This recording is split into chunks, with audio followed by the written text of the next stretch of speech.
My name is Hannah Porter. I'm 27 years old, and on the day of my wedding, I stood in the brightly lit recreation hall of a nursing home, holding my fiancé's hands. The air smelled of clean linen, lemon-scented floor polish, and the wilting but still sweet perfume of the paper flowers the residents had made for us. In the back row, my mom and my sister, Cynthia and Chloe, sat close together, their expensive dresses a slash of color in a sea of muted pastels. I saw them lean their heads together, whispering behind their hands before they finally burst into a quiet, cruel, unmistakable laugh. They thought my wedding, my love, my entire life was a pathetic joke. But a video of that day told a completely different story, and the whole world saw it, and them, for exactly what they were. But before I tell you how everything flipped, like and subscribe, and drop a comment to let me know where you're watching from. Growing up in our perfectly manicured suburban house in Cincinnati felt like living in a theater where my younger sister, Chloe, was the perpetual star of the show, and I was the stagehand nobody noticed. Our parents, Cynthia and Greg, were the producers, directors, and the entire marketing team for The Chloe Show. Chloe was born sparkling, or so it seemed. I was 2 when she arrived, and the family narrative was set in stone from that day forward. She was the beautiful one, the charming one. I was the responsible one, the quiet one. The imbalance wasn't subtle. It was the entire architecture of our family. Our living room wasn't a family space. It was a shrine to Chloe's achievements. The mantelpiece was so crowded with her sparkling pageant trophies, there was no room for anything else. Photos of Chloe covered every available surface. Chloe in a satin and tulle pageant gown, Chloe in an elaborate dance costume, Chloe on the back of a pony our parents had rented for her 6th birthday party. That was a particularly sharp memory. For my 8th birthday 2 months prior, I had asked for a simple slumber party with 3 friends. My mother had sighed, that long, weary sound she reserved for my requests. Hannah, it's just too much mess. We'll have a nice family cake. After dinner, the nice family cake was a store-bought affair, and the conversation revolved entirely around Chloe's upcoming pageant. For Chloe's 6th birthday, our backyard was transformed into a carnival. There was the pony, a bouncy castle, and a mountain of gifts. My mother floated through the party, radiant and proud, while my father manned the grill, telling other dads that Chloe was a natural performer. My job was to sit at a little table and write down who gave which gift. I was an administrator at my sister's festival. This pattern repeated itself endlessly. When I won the district spelling bee in 5th grade, a genuine difficult achievement I had studied for weeks to accomplish, my mother glanced at the certificate and said, "That's nice, Hannah. Just put it on the kitchen counter." It was eventually stained with coffee rings before being thrown away. When Chloe won a most photogenic ribbon in a local pageant, my father, Greg, went out and bought an expensive, ornate frame for it. He hung it in the main hallway. "Atta girl, Chloe Bug," he'd said, beaming.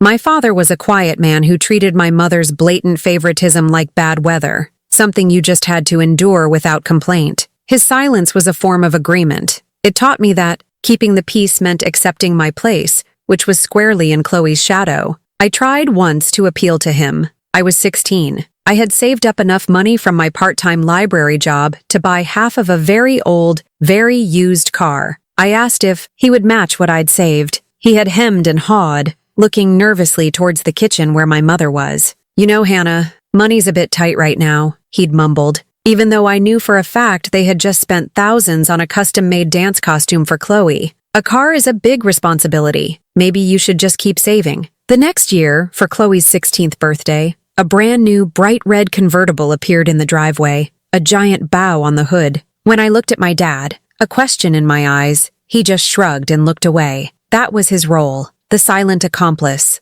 the man who would sacrifice one daughter's feelings for the sake of a quiet life. As we got older, the dynamic only hardened. Chloe's teenage years were a whirlwind of drama, missed curfews, and bad grades, all of which were excused. "She's just spirited," my mother would say with a forgiving sigh. It's hard being that popular. My own teenage years were quiet. I got good grades, worked my job, and stayed out of trouble. My accomplishments were met with a nod. They were expected. They were my duty. My failures, however small, were treated as personal defects. An A on a report card would get a sharp look from my mother. "You can't afford to slip, Hannah. You have to work harder than people like your sister." It was a strange, backhanded compliment that wasn't a compliment at all. It meant, Chloe has charm, Chloe has beauty, you have good grades, don't lose the only thing you've got. So, I learned to not want things. I didn't ask for expensive clothes. I didn't ask for parties. I poured myself into my studies and eventually into my dream of becoming a nurse. It felt right. It was a practical, helpful profession. It was a role I understood. The caregiver, the one who fixes things, the one who works quietly in the background. My grandmother, my dad's mom, was the only one who saw me. She was a gentle, witty woman who told me I had a good heart. She was in a nursing home for the last few years of her life, and I visited her every other day. I got to know the other residents, the smell of clean linens and antiseptic, the quiet rhythm of the place. After my grandmother passed, I kept volunteering there. It felt like a small way to honor her memory, the only person in my family who had made me feel truly loved. And that's where I met Ethan. He was there visiting his grandfather, Arthur. I had seen him before. A tall, gentle man with kind eyes and a smile that seemed to reach them every time. He was patient and loving with Arthur, who could be a bit grumpy. I would watch them from the nurse's station. The way Ethan would lean in to listen to Arthur's stories. The way he would laugh. A deep, genuine sound that made the whole room feel warmer. One afternoon, I was helping a resident named Mrs. Gable with a puzzle, and she was getting frustrated. All the pieces looked the same, she'd grumbled, about to sweep them off the table. Ethan, who was leaving Arthur's room, walked over. Sometimes, he said softly, his voice calm and reassuring, you just have to look at it from a different angle. He sat down, and within minutes, he had helped her find a few key pieces, his quiet confidence soothing her frustration. He looked up at me and smiled that genuine smile, and I felt something shift inside me, a little click like a lock finding its key. We started talking after that. He'd wait for me after my volunteer shifts, and we'd walk out to the parking lot together. He wasn't flashy or ambitious in the way my mother would have approved of. He was a carpenter. He worked with his hands, creating beautiful, sturdy furniture out of reclaimed wood. He loved old books, long walks, and the way his grandfather's face lit up when he told a good story. With him, I didn't feel like the practical, forgotten daughter. I felt like Hannah. He listened to me. He asked me about my day and actually cared about the answer. He saw the person hiding behind the quiet, agreeable mask I wore for my family. One evening, after we'd been seeing each other for a few months, we were sitting on a park bench. I took a deep breath and told him about my family, about Chloe, about the constant feeling of being second best. I expected him to say something polite and non-committal. Instead, he took my hand. That sounds really hard, he said, his voice full of a sincerity that made my eyes well up. For what it's worth, I think you're incredible, and anyone who can't see that is missing out. It was the first time anyone had ever validated my feelings like that. When I first told my family about him, it was at one of our obligatory Sunday dinners. I had been so nervous, my hands trembling under the table. His name is Ethan, I said, trying to keep my voice steady. He's a carpenter. My mother paused, her fork halfway to her mouth. A carpenter? She said, the word hanging in the air like a bad smell. You mean like a construction worker? He builds custom furniture, I clarified, my cheeks burning. Chloe snickered into her napkin. So he's like a handyman? She asked, her eyes wide with mock innocence. You should find someone with real ambition, Hannah, my mother said, her voice laced with that familiar disappointment. Someone who can give you a nice life. You deserve that much at least. It was her way of saying I couldn't be counted on to attract anyone of real value, so I should at least aim for someone with money. Ethan, with his calloused hands and quiet kindness, was dismissed before they even met him. He was branded as beneath me, but to me, he was the first person who had ever truly seen me, and I wasn't letting him go. Ethan's grandfather, Arthur, was his hero. He was a wonderful, sharp-witted man who had lived a full and fascinating life, but time was catching up to him. His heart was growing weak, and a recent visit to the cardiologist had delivered the news we had all been dreading. The doctor, a kind but direct woman, had told Ethan and his parents that Arthur's condition was deteriorating rapidly. We're talking months, not years, she'd said gently. It's time to focus on his comfort and quality of life. The news hit Ethan hard. He spent every spare moment at the nursing home, reading to Arthur, listening to his stories, just being present. One evening, after a particularly difficult visit where Arthur had been weak and confused, Ethan and I were sitting in his truck in the nursing home parking lot. The sun was setting, painting the sky in soft shades of pink and orange. Ethan was quiet, his hands resting on the steering wheel. "He asked me about you today," Ethan said, his voice thick with emotion. He was having a good moment, a clear moment. He grabbed my hand and said, "That Hannah, she's a keeper. She's got a good soul. When are you going to make an honest man of yourself?" I smiled, a lump forming in my throat. Ethan turned to me, his eyes searching mine in the dimming light. "I love you, Hannah, more than I know how to say. I want to spend the rest of my life with you." He didn't have a ring. He didn't have a speech. It was just a simple, profound truth spoken in the quiet of a parking lot. It was the most romantic moment of my life. "I love you too," I whispered, my voice choked with tears. A few days later, after the initial joy had settled into a quiet, happy certainty, he asked me the question that would change everything. We were walking out of the nursing home and he stopped me under the big oak tree by the entrance. "Hannah," he said, his expression serious and full of a love that still makes my heart ache. "I know this isn't traditional and it's a lot to ask, but I want my grandpa to see us get married. I want him to be there, to know that I'm happy, that I'm taken care of." He took a deep breath, his vulnerability laid bare.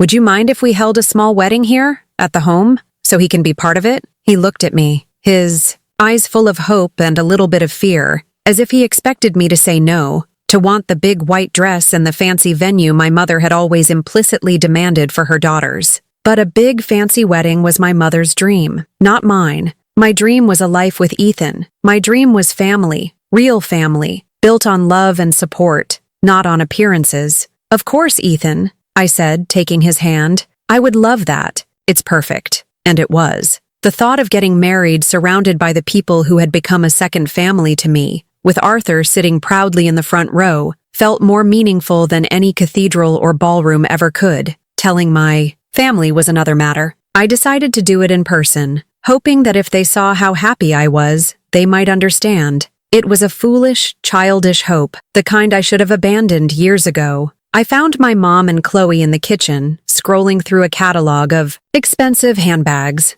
"Mom, Chloe, I have some wonderful news," I started, my voice brighter than I felt. "Ethan and I are getting married." Chloe looked up from her phone, her expression one of mild boredom. "Oh, congrats, I guess." My mother's reaction was a slow, deliberate eye roll. "Well, Hannah, that's something." She couldn't even feign excitement for the 30 seconds it would have taken. "And," I continued, my courage wavering, "we're going to have the ceremony at the nursing home, so Arthur can be there. His health is declining, and it's really important to Ethan." The silence that followed was heavy and judgmental. My mother stared at me as if I'd just announced I was joining the circus. "You cannot be serious," she finally said, her voice dripping with disdain. "A nursing home? Hannah, have you lost your mind? That's not a wedding. That's charity work." Chloe let out a sharp, ugly laugh. "Oh my God, Hannah, that is the most depressing thing I have ever heard. Who gets married surrounded by wheelchairs and the smell of old people?" she said, wrinkling her nose in an exaggerated display of disgust.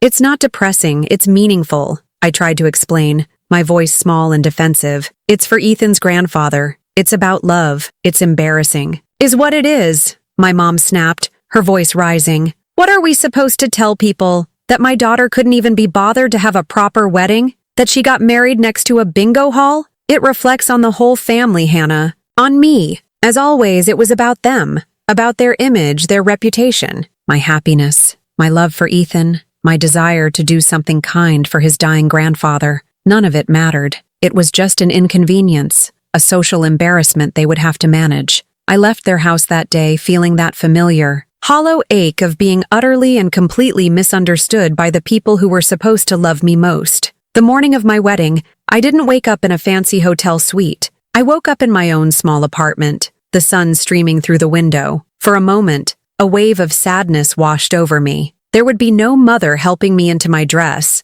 no sister sharing champagne and laughter. There was just me. But then, a quiet, profound sense of peace followed. There was no drama, no expectations, no one to please. This day was mine. It wasn't for show, it wasn't for anyone else. It was for me and for Ethan, and for the love we shared. When I arrived at the nursing home, the staff had transformed. The recreation hall. It was nothing short of magical. They had taken a plain, multi-purpose room and filled it with warmth and light. They had woven strings of white fairy lights through the panels of the drop ceiling, creating a canopy of soft, twinkling stars. The residents had spent the past week making hundreds of colorful paper flowers, roses, lilies, and daisies, which were now tied with ribbons to every chair and arranged in vases on the tables. The room, which usually smelled of antiseptic and floor polish, was filled with the scent of lilies and roses from a few real bouquets that the head nurse, Maria, had bought with her own money. It wasn't the Ritz, but it was a space built with pure, unadulterated love. My wedding dress was a simple, cream-colored lace gown I'd found in a second-hand boutique for $50. It had long sleeves and a graceful, floor-length skirt. When I put it on in one of the spare rooms the staff had cleared for me, one of the older residents, a sweet woman named Eleanor, who had been a seamstress in her youth, helped me with the zipper. She looked at me in the mirror, her cloudy eyes filled with tears. "Oh, you look just beautiful, dear," she whispered, her frail hand patting my arm, just like an angel. Her simple, heartfelt words meant more to me than any compliment from my mother ever had. When I was ready, I walked to the edge of the hall. The residents were all dressed in their Sunday best. One gentleman, a former musician named Walter, played a soft tune on an old piano in the corner. Everyone was smiling, their faces filled with a genuine, uncomplicated joy for us. In the front row sat Arthur, Ethan's grandfather. He was in his wheelchair, wearing a crisp suit and tie that Ethan had helped him with that morning. When he saw me, his face broke into the widest, proudest smile I had ever seen. He looked at Ethan, who stood at the small makeshift altar, and gave him a shaky thumbs up. And then I looked at Ethan. He was standing there, his hands clasped in front of him, and he couldn't stop smiling. The moment our eyes met, the rest of the world just melted away. There was no perfect house, no demanding mother, no mocking sister. There was only him, his eyes shining with love and promise. As I walked down the short aisle, a path between the tables and chairs, the residents hummed "Can't Help Falling in Love." It was the most beautiful music I had ever heard. This wasn't a sad, pathetic wedding. It was a room overflowing with warmth. This was my chosen family. My mother and Chloe arrived late, of course. The ceremony had already started. The officiant was just beginning her opening words when the doors to the recreation hall swung open, letting in a gust of wind and the sounds of their clicking heels on the linoleum floor. They swept into the back of the room like they were attending a Broadway show, their expensive, jewel-toned dresses and loud heels completely out of place. Cynthia's face was a mask of strained tolerance, while Chloe looked around the room with a look of undisguised horror, as if she was afraid she might catch something. They found 2 empty chairs in the back and sat down with loud, performative sighs that drew glances from some of the residents. I tried to ignore them. I really did. I focused on Ethan, on the words the officiant was saying, on the feel of his warm, steady hand in mine. But it was hard. Their presence was a dark cloud in my bright, happy sky, a pocket of icy cold in a room filled with warmth. It was during our vows that their contempt became impossible to ignore. Ethan spoke first, his voice cracking with emotion as he spoke from the heart. He talked about our first meeting, about my kindness, about how he knew from the beginning that I was the person he wanted to build a life with. It was beautiful and raw and perfect. And from the back of the room, I heard it. A distinct whisper, followed by a choked laugh. It was Chloe. I risked a glance back. She was leaning over to my mother, her hand covering her mouth, her shoulders shaking with suppressed laughter. "This is so embarrassing." I could just make out her whisper. "He's actually crying, and she looks ridiculous in that old dress." My mother didn't shush her. She chuckled, a low, condescending sound, and shook her head as if to say, "I know. What can you do?" The sound cut through me, sharp and painful. A hot wave of shame washed over me. I tightened my grip on Ethan's hand, praying he hadn't heard. His eyes were locked on mine, so full of love, and I knew I had to be strong for him, for us. Then, it got worse. Chloe pulled out her phone. She held it up, not even trying to be discreet, and started filming, but she wasn't filming the whole scene. She was zooming in on a water stain on the ceiling, then panning to the mismatched chairs, then doing a close-up of my face with a mocking filter, I was sure. I could see the smirk on her face in the reflection of her phone screen. She was gathering evidence of my humiliation to share with her friends later, to turn my most precious moment into a joke for their group chat. In that moment, surrounded by so much genuine love and support, the calculated cruelty of my own family felt like a physical blow. I held back tears, focused on Ethan's loving eyes, and began my vows, my voice trembling only slightly as I promised to love and honor him, my real family, forever. Unbeknownst to us, someone else was filming too. It was Maria, the head nurse, who had known my grandmother and had become a good friend to me. She stood off to the side, holding her phone up, but her lens was focused on something entirely different. She wasn't capturing the peeling paint on the walls or the simple decorations. She was capturing the truth of the day. Her video captured the single perfect tear that welled in Arthur's eye as he watched his grandson get married. It captured the beatific smiles on the faces of the residents as they listened to our vows, some of them holding hands with each other. It captured the way Ethan and I looked at each other, a look of pure, unshakable love that needed no fancy backdrop. It captured Eleanor wiping her eyes with a handkerchief and Walter at the piano playing a soft, hopeful melody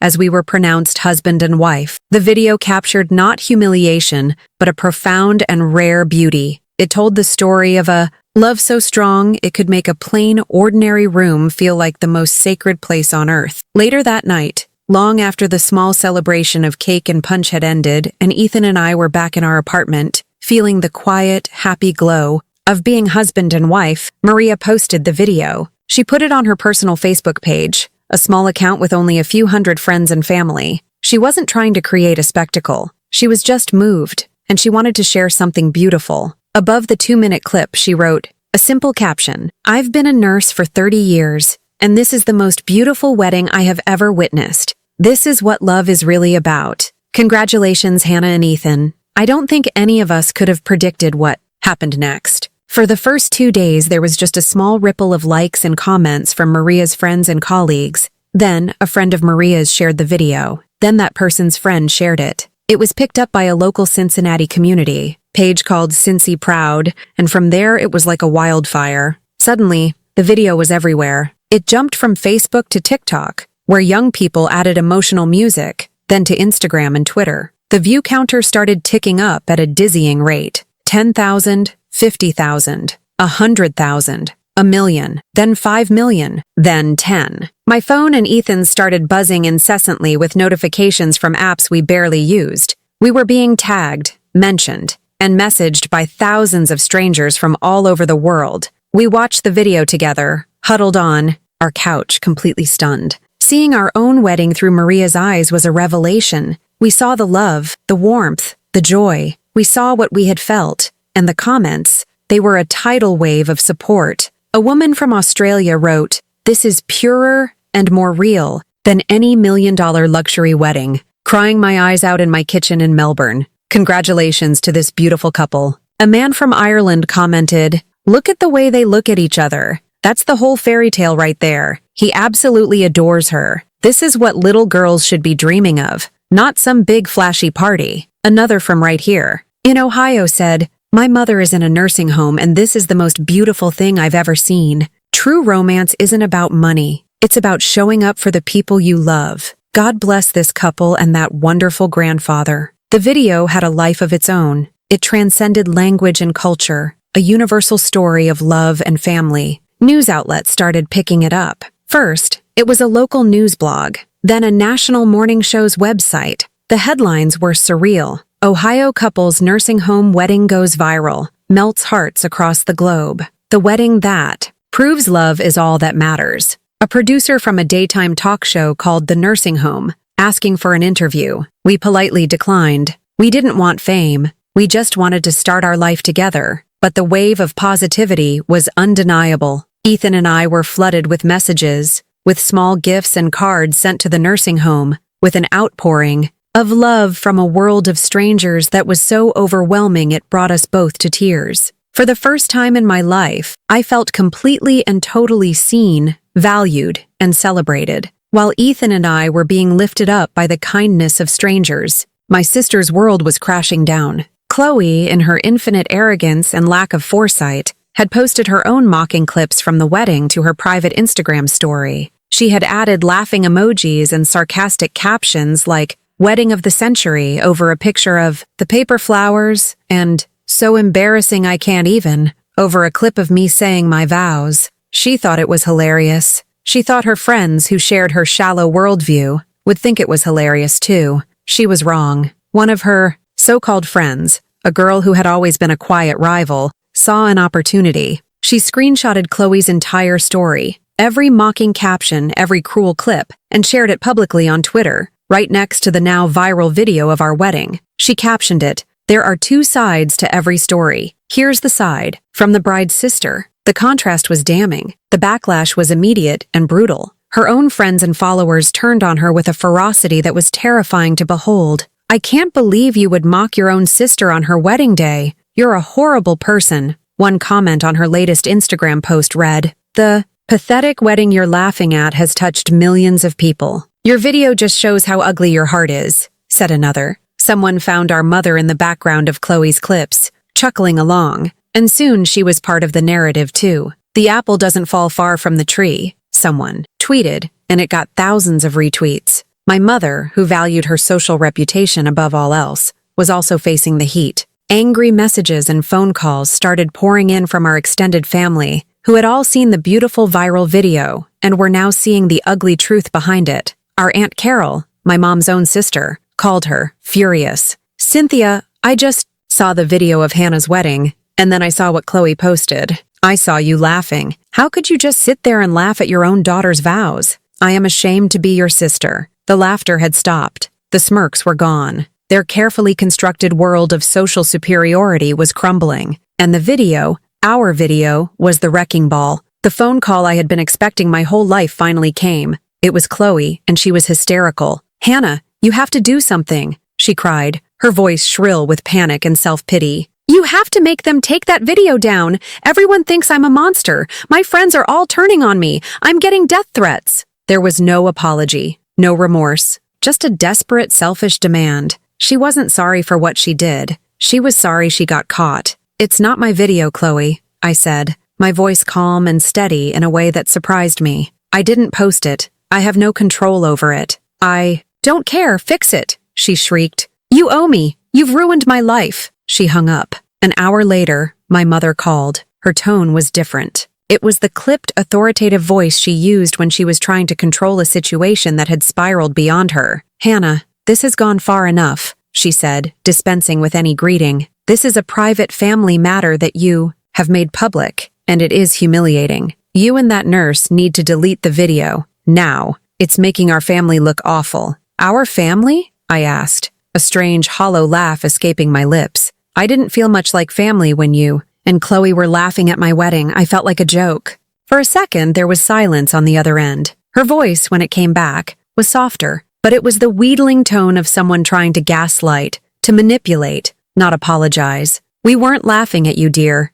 You're being overly sensitive, as usual. It was just, the situation was a little unconventional. You have to admit. Please, Hannah, think about what this is doing to Chloe. People are being vicious. She's a wreck. You have to take it down." I thought about it. I thought about all the years I had spent craving their approval, shrinking myself down to make them comfortable. I thought about the little girl with the painting, the teenager with the used car, the bride holding back tears at the altar, and I knew, with a certainty that settled deep in my bones, that I was done twisting myself into knots for people who would never value me. "No," I said. The word was quiet, but it felt like the loudest, most powerful sound I had ever made. "What did you say?" she asked, her voice sharp with disbelief. She was not used to being told no by me. "I said no," I repeated, a little stronger this time. "It's not my video, and even if it was, I wouldn't take it down." I took a breath, the words I had needed to say for 27 years finally coming to the surface.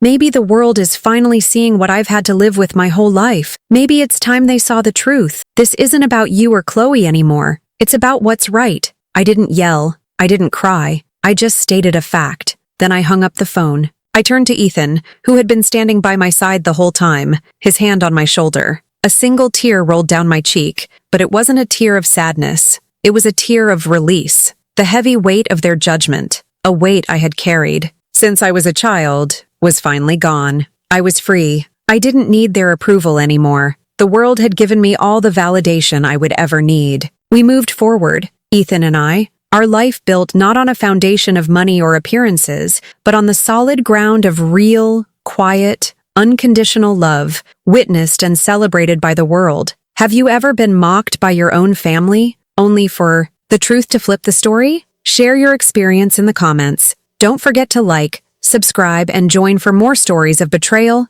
survival, and poetic justice, because sometimes the world becomes your witness.